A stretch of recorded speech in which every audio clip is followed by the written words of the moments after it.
teman-teman, kembali lagi bersama saya Gepira Salwariskila yang masih akan tetap membahas mengenai materi mikrotik MTCNA. Kita masuk pada bagian bab yang ke-12 yaitu mengenai VPN tunneling adalah Virtual Private Network. Secara umum dapat digunakan ketika menginginkan cara aman untuk mengakses jaringan LAN melalui internet dengan menggunakan konsep tunnel. Contoh dari VPN tunneling sangat luas dan juga beragam. Kita bisa ambil contoh sederhananya ketika ada suatu perusahaan di Jakarta yang ingin terhubung ke cabangnya yang berada di Semarang dengan bisa mengakses jaringan LAN yang dimilikinya secara aman. Nah, cara kerjanya yaitu dengan memanfaatkan tunneling membuat terowongan atau interface virtual yang dapat berjalan pada internet. Nah, untuk topologinya, di sini contoh implementasi yang bisa digunakan dalam kasus VPN tunneling adalah dengan menghubungkan antar site. Misalnya terdapat suatu perusahaan yang cakupannya itu sudah lumayan besar dan perusahaan tersebut mempunyai kantor pusat dan juga kantor cabang.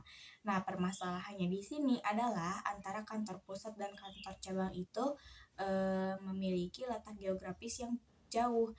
Contohnya kantor pusatnya berada di Jakarta sedangkan kantor cabangnya itu berada di Semarang.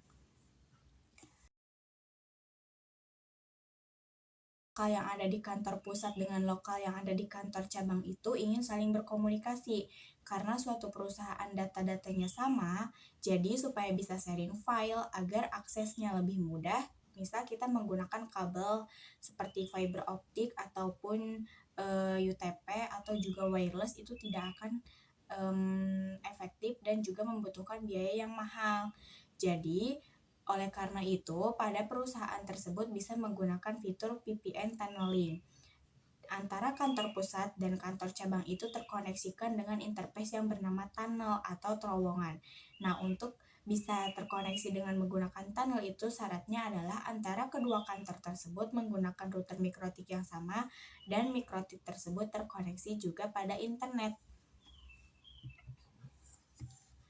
Nah, antara router pusat dengan router cabang itu dia tidak langsung terkoneksi dengan kabel, jadi koneksinya dengan interface yang namanya tunnel. Sebelum ke Winbox, kita harus menggunakan routing terlebih dahulu antara PC dengan Pinet Lab kita agar keduanya bisa saling terkoneksi. Caranya yaitu buka command prompt-nya lalu lakukan routing antara PC dengan Pinet Lab-nya. Untuk perintahnya menggunakan root add, kemudian definisikan network pada network Pinet Lab-nya. Nah, apa yang dimaksud dengan network Pinet Lab itu? Nah, jadi networknya yaitu CloudNAT menggunakan IP 10.0.137.0 dan subnet mask 255.255.255.0. Gateway-nya masukkan IP Pinet Lab sesuai dengan Pinet Lab-nya masing-masing. Lalu buka aplikasi Winbox, kita coba hubungkan antara mikrotik dengan aplikasi Winbox.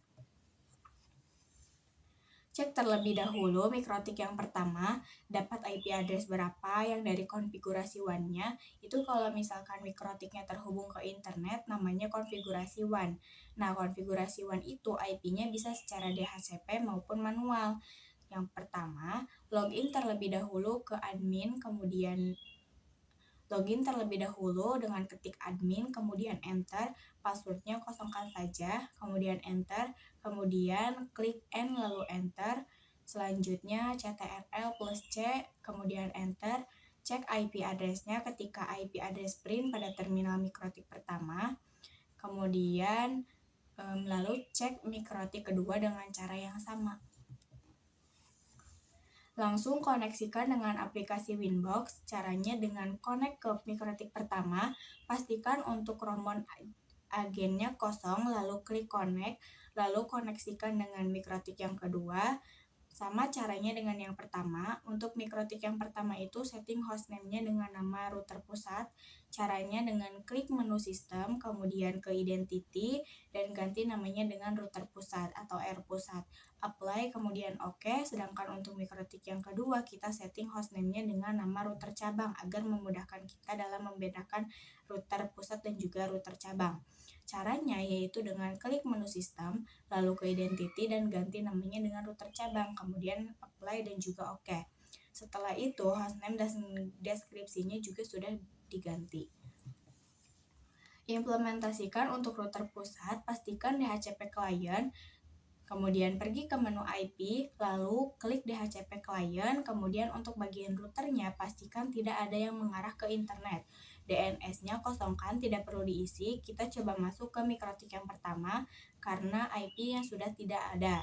Jadi bisa untuk melakukan konfigurasi lagi.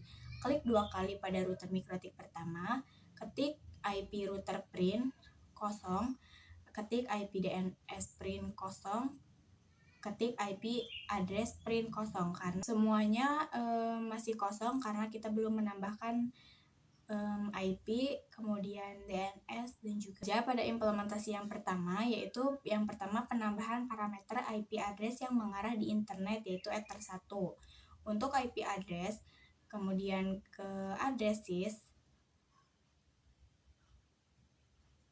ketik IP address 10.0.136.146/24.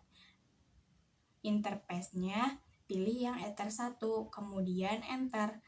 Ketik IP address print, baru enter, tambahkan gateway-nya yang mengarah ke internet, ketik IP router, add gateway, lihat IP dari net, bisa lihat TPMware, kemudian masuk pada bagian DNS, ketik IP DNS server 8.8.8.8, lalu kemudian enter.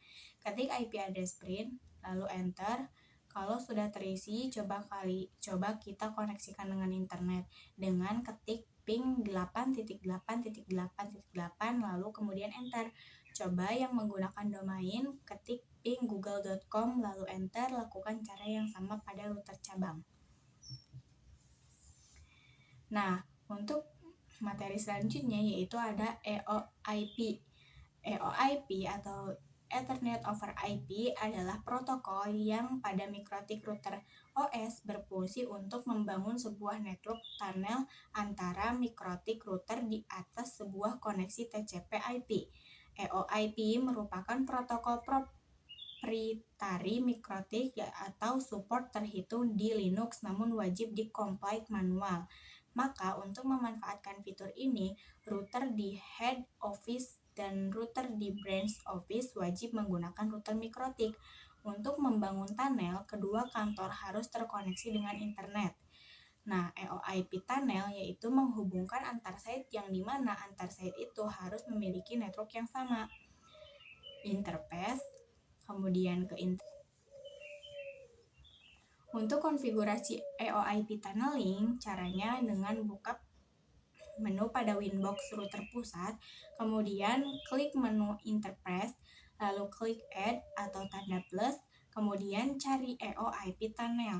Setelah ketemu, baru untuk namanya bisa menggunakan EOIP tunnel strip to strip cabang.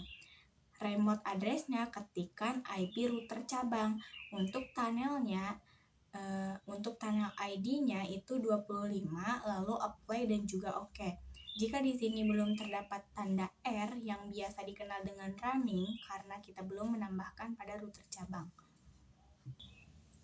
Nah, lakukan hal yang sama pada router cabang. Kalau sebelumnya menambahkan EOIP di router pusat, kali ini cara untuk menambahkan EOIP pada router cabang. Caranya yaitu dengan buka menu Winbox pada router cabang, kemudian pergi ke menu interface, tambahkan dengan klik tanda plus atau add, lalu cari EOIP tunneling. Untuk name-nya dinamakan EOIP tunnel strip to strip pusat. Remote address-nya ketikkan IP address pada router pusat, tunnel ID-nya 25. Nah, jika sudah melakukan cara ini, sudah berhasil ada tanda running atau R. Ketika coba ping dari router cabang ke router pusat juga sudah bisa dengan cara buka menu Winbox router pusat, kemudian ping IP dari router cabang, maka diharapkan sudah bisa dan juga berhasil. Kemudian ada PPP, point to point protokol, digunakan untuk membangun tunnel koneksi langsung antara dua lokasi yang berbeda melalui internet. PPP dapat menyediakan autentikasi koneksi, enkripsi, dan juga kompresi. Router OS mendukung berbagai tunnel PPP seperti PPPoE, SSTP, L2TP, PPTP, dan lain sebagainya. Sedangkan untuk PPTP atau Point to Point Tunneling Protocol merupakan salah satu tunnel yang menyediakan enkripsi melalui IP. Merupakan tunnel yang banyak digunakan karena hampir semua OS support PPTP client dapat digunakan untuk membuat koneksi aman antara jaringan lokal melalui internet. Router OS mendukung PPTP client dan PPTP server. PPTP menggunakan port TCP 1723 atau 1723 dan IP protokol 47 JRE atau Generic Routing Encapsulation. Kemudian, NAT helpers digunakan untuk mendukung PPTP di jaringan NAT. Untuk konfigurasi PPTP ini bekerja layaknya klien dan juga server. Untuk yang sisi server, misalnya router pusat, dan untuk sisi klien yaitu router cabang. Karena PPTP bekerja layaknya server dan juga klien, maka harus dikonfigurasikan terlebih dahulu. Untuk IP atau interface yang mengarah ke kliennya dengan IP address, dan untuk Ether di router pusat harus diisi IP yang nantinya akan menjadi gateway untuk PPC1, dan juga kita perlukan konfigurasi IP address pada router 2 di router cabang yang nantinya akan dijadikan gateway untuk PPC2. Caranya dengan masuk pada router pusat terlebih dahulu, kemudian masuk pada menu IP, lalu ke addresses, baru tambahkan add atau tanda plus. Untuk Ether 2 yang ada di router pusat, coba definisikan 192.168.1.1/24. Interface-nya Ether 2 karena merupakan interface yang mengarah ke klien. Lalu klik apply dan juga OK. Kemudian coba setting lagi pada router pusat yaitu DHCP server, sehingga nanti si PPC-nya itu mendapatkan IP secara otomatis, yaitu nanti di request sebagai DHCP client. Caranya pergi ke menu pada bagian IP, kemudian klik DHCP server, lalu ke menu DHCP server, interface-nya pilih yang Ether 2, lalu di next-kan saja sampai selesai. Nah, coba request pada PPC1 dengan klik 2 kali pada PPC1, kemudian IP DHCP nanti akan ada pemberitahuan IP DHCP secara otomatis, lalu ketik show IP, lakukan hal yang sama pada PPC1. Untuk yang addressing pada Ether 2 juga sudah bisa dan sudah mendapatkan, dan ketika kita ketikkan IP DHCP, maka nanti akan ada informasi DORA dan juga disusul dengan informasi IP yang didapatkan, yaitu ada 192.168.1.254/24. Karena sudah berhasil, jadi langsung konfigurasi PPTP. Caranya dengan buka menu Winbox router pusat, pergi pada menu PPTP, lalu cari menu interface yang namanya PPTP server. Kemudian nanti enable-nya checklist dan nanti apply lalu OK. Nah, sudah aktif PPT-nya, jadi kita sudah bisa checklist. Misal kalian untuk sisi kliennya ingin terhubung ke PPTP tunnel ke kita, dia menggunakan username dan juga password, maka dari itu kita harus bisa membuat username dan juga password pada sisi PPTP servernya di menu secret. Yang pertama yaitu pergi ke menu secret, kemudian klik add atau tanda plus, name-nya bebas, misalnya pptp Dilan. Untuk passwordnya 123, untuk servisnya pilih pptp, untuk local address-nya itu IP interface tunnel di si servernya, misal IP address-nya 10.10.10.1. Untuk remote address-nya didefinisikan pada router cabang. Misal kita kasih IP address-nya 10.10.10.2, lalu apply dan juga oke.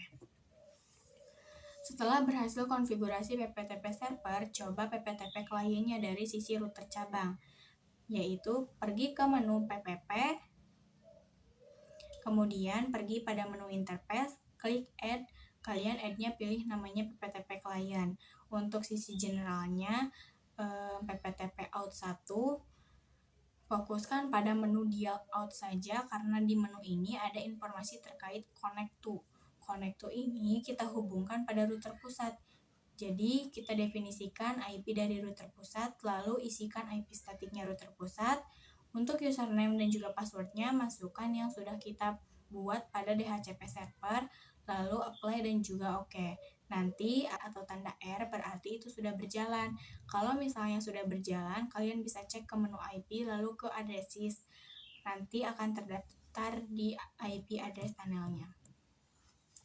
Sedangkan untuk L2TP itu adalah salah satu service VPN yang terdapat di MikroTik adalah L2TP atau Layer 2 atau Layer 2 Tunneling Protocol, di mana L2TP ini merupakan pengembangan dari PPTP ditambah L2F.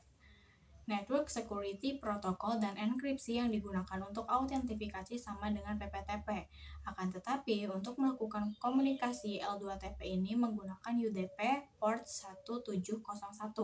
Nah, biasanya untuk keamanan yang lebih baik, L2TP ini dikombinasikan dengan IPsec atau IPsec dengan L2TP atau IPsec.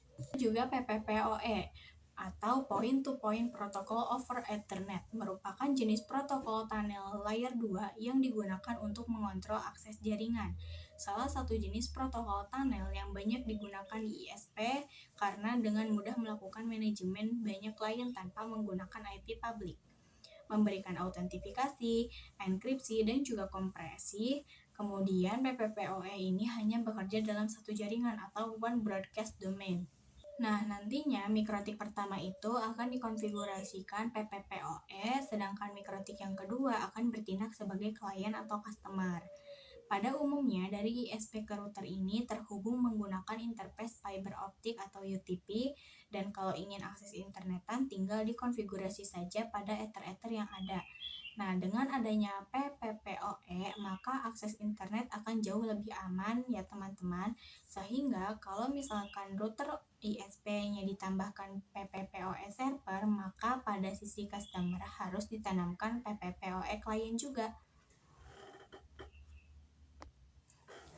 Jadi nanti di router customer ini memerlukan autentikasi username dan juga password supaya akses internet yang digunakan bisa berjalan dengan aman sehingga router customer bisa sharing-sharing data pada jaringan lokalnya.